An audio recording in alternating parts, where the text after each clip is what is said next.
She is having a ball because she has a ball. I don't know what she's so happy about.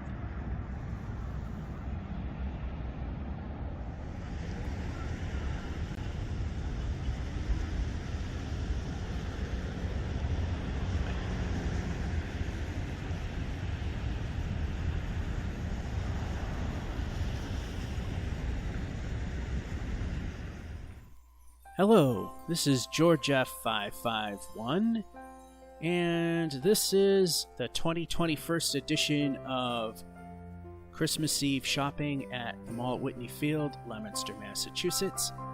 This time we are starting in the Burlington instead of next to the Sears. Now, I did this because it appears that Burlington is shrinking their footprint. When you see this, you typically might be thinking that a store is in trouble, when in fact they're actually designing new stores in which it uses much less square footage. What they are doing, as you can see here, is they're cordoning off a large chunk of the store because they're using less inventory and they plan on keeping less inventory. So it looks like the store's in trouble, but it actually isn't, and it's part of their expansion program. Kind of an odd way to go about it, especially with your larger stores. It just looks funny. See, here's another view. That's quite a large chunk. They're reducing their footprint, and the funny thing is, and I've seen it at one of their other stores too, is they're not actually subdividing the space and giving it to the landlord to sell for another tenant. They're actually using the space. It's just strange. But as you can see, there's a little bit of shopping going on. By the way, I did forget to set the date. It does say July 1st, not what it's supposed to be in actuality. Forgot to set the date. Anyway, this is done with a hidden camera, so once it's set, have to forget it. If the video tilts or flops, so be it, unfortunately. If you're looking for high quality content, you could look for people like Sal, Wally B, Ace's Adventures, he does it too, and Retail Archaeology. Those are the ones that I can remember offhand. So that's a look inside the Burlington. We pretty much look in all the anchors, which isn't saying much, and one junior anchor. Now we're in the middle of Whitney Field. That green part was where Sbarro's originally was when it moved into the mall, and then a Chinese place that used to be there. Then it was a photo studio, and now it's nothing. The vacant spot to the left was the former Chuck E. Cheese. So now we are going to head off to the right, where the mall is faring a bit better, but still not the best. So this is what Christmas Eve looks like here. And it was recorded roughly around the rush moment, around 3 o'clock in the afternoon, because the mall isn't going to be open all that much longer. And there's the packed sun that used to be a thing.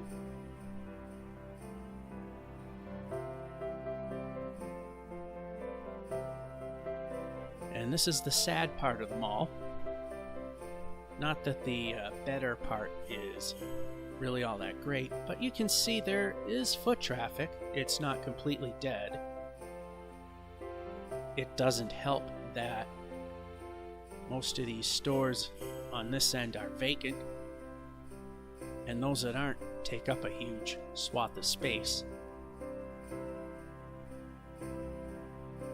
So now we're heading into the busier part where the vacancy rate isn't as bad. It's still quite a bit empty, but as you can also see, as there are more tenants, there are more people.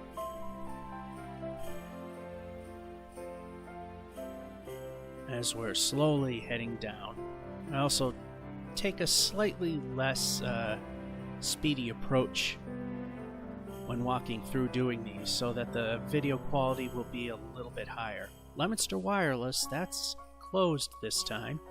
Last time I was here, it was actually open. So I guess they're probably closed for the holiday. And the Foot Locker is doing okay at the moment. And now we are approaching the food court. This food court never was successful. All the stores were just regular stores in small footprints. So in actuality, in spite of how the mall is doing, it actually has more food choices than it actually ever had. And then this Dunkin Donuts is dead. The people that managed it decide to close up shop, so that one's no longer a thing. So we got the Golden Walk, and then we have a teriyaki place there, and this pizza place closed down, and now it's some other pizza joint. This is where Sbarro's opened when this part of the mall was put on.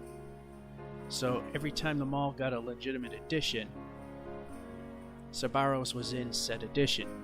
And by legitimate, I'm talking about when they actually physically added to the mall.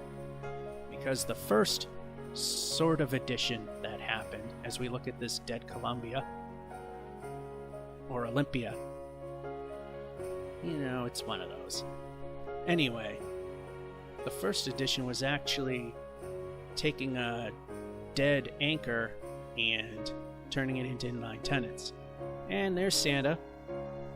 This year the kids are able to sit on his lap, just like the old days. And we're going to take a quick walk through JCPenney, just to see how things are going here on Christmas Eve, 2021. They're washing the floors, but the signs say the bathrooms. Well, I guess if you don't have a regular slippery when wet sign, I guess you just use the ones for the restrooms. Not seeing too many people here. So this is one of those videos that I'm pressed for time to make because it's literally Christmas Eve, wanted up before Christmas. So I'm not totally checking the audio. I'm spot checking it to make sure that it's audible, and for the most part everything I say isn't a stutter fest. I mean, if it's not perfect, so be it.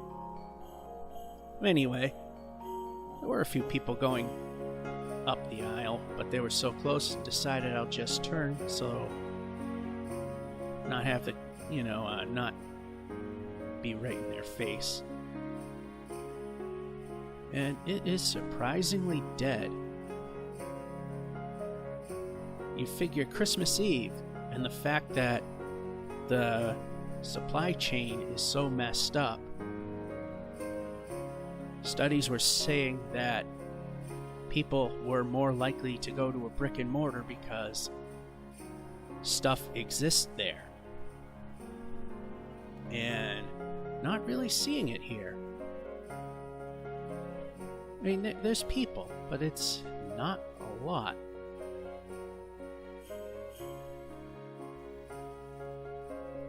Last time some people I knew were here, they said that it started looking pretty dumpy and things were just everywhere. It doesn't look that way now. I take it it's probably because everybody has a hard time finding help. And of course, because it's near Christmas, there's more vacant and empty space. Just like you saw in Burlington, there's a little bit of empty space. Typically happens. And then we go to housewares, and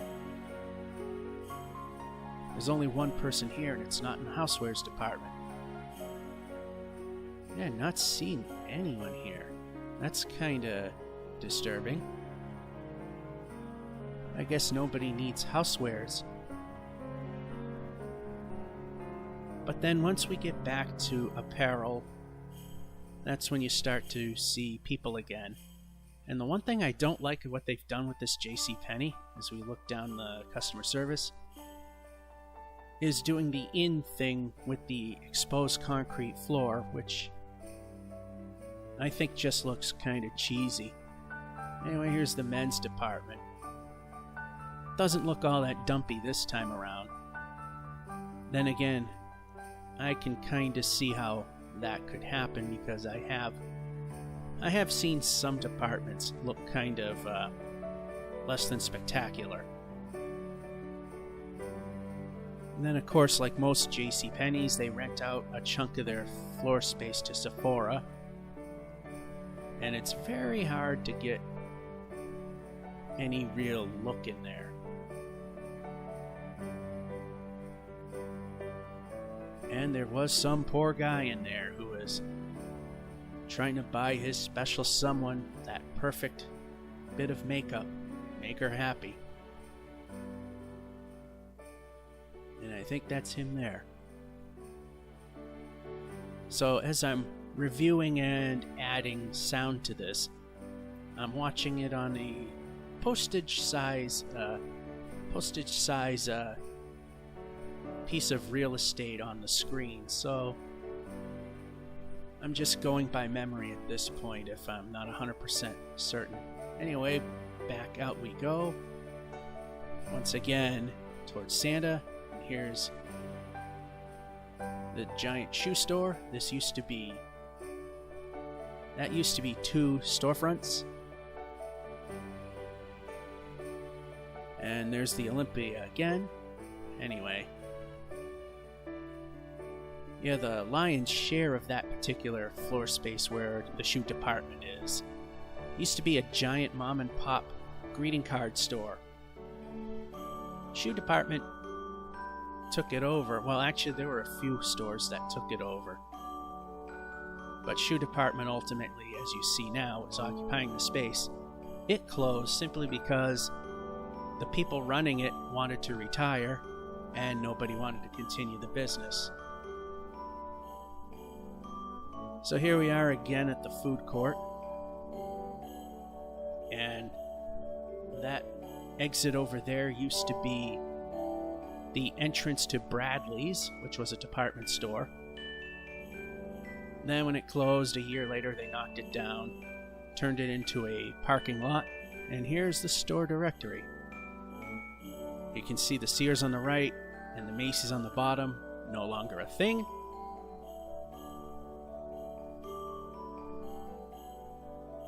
Kay has a couple of interested customers. Again, like even some of the professionals that do this stuff, they stammer a little bit. They're not gonna go back and bother to fix that. Since there's a lot of quote-unquote left-handed traffic, we had a little harder time trying to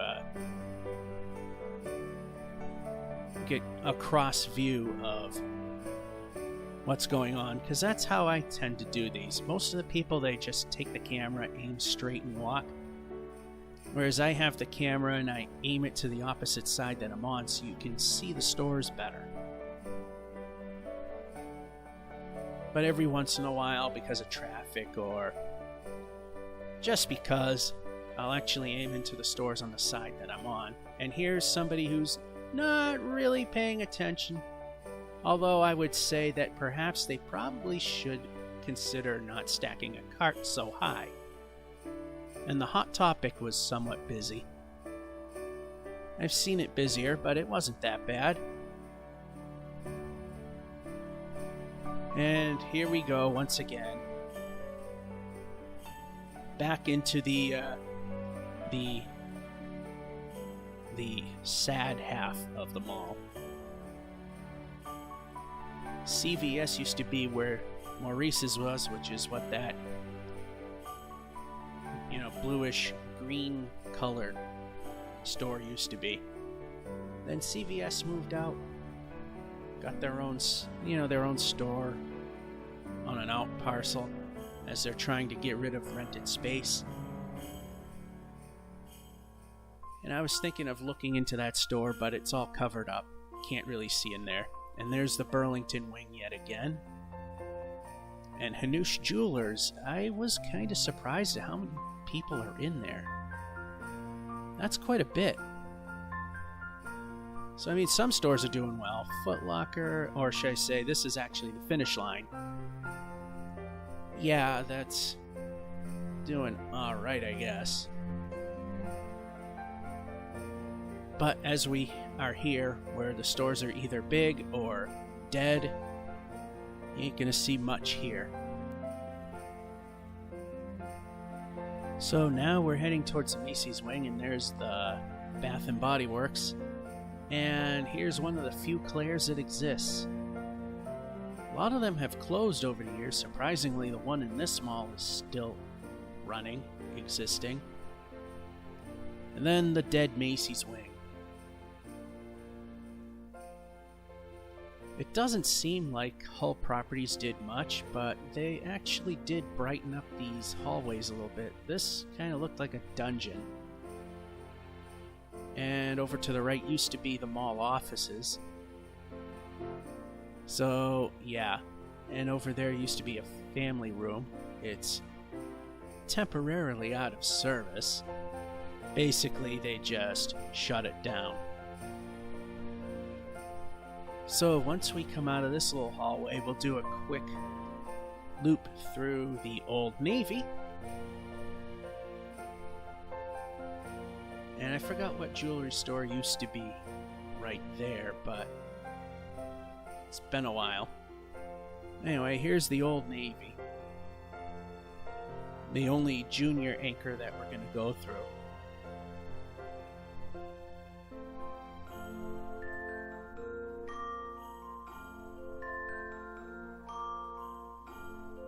So this is another store that, yeah, there's people, but not really a whole lot. And they took a much larger store for which Burlington needed at the time, moved into this much smaller space, and now this particular Old Navy seems all crammed and cramped. Seems like everything's on top of each other now. This was definitely, as you can tell, definitely not exactly a store that meant to be in a space as small as it is. There was absolutely no one on that side.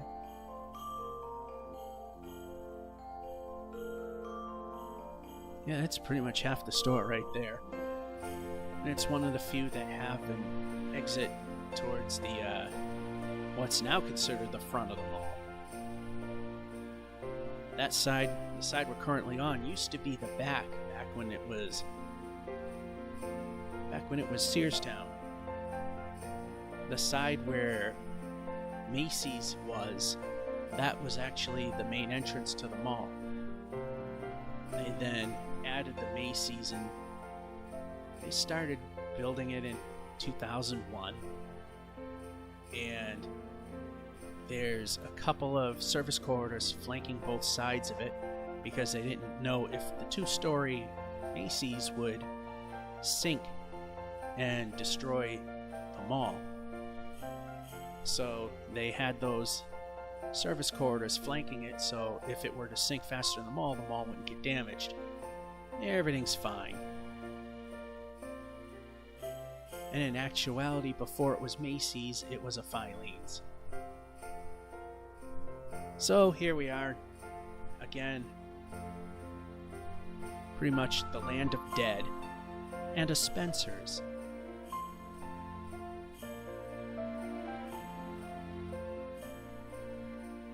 Not very many people in there. And because, as I said, most of this is pretty much either a very large store like Joann or dead, like everything else. Although there's a spa in the former Radio Shack that's not really doing much of anything. Again, I thought I could probably see something in there, but they got it all blacked out. Every once in a while, they kind of move things around and you can see in the dead stores. This guy is obviously not having any business at the moment. And that was a Friendly's, and it always was a Friendly's till it closed. So that's the only thing that's ever been there since it was Searstown. And of course we got Lens Crafters and the Dead Sears.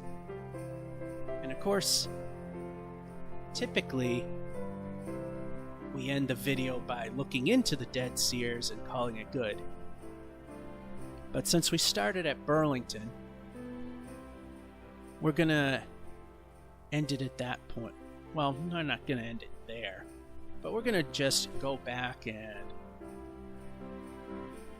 look at the other side at a clearer angle, because this is how it's going to be.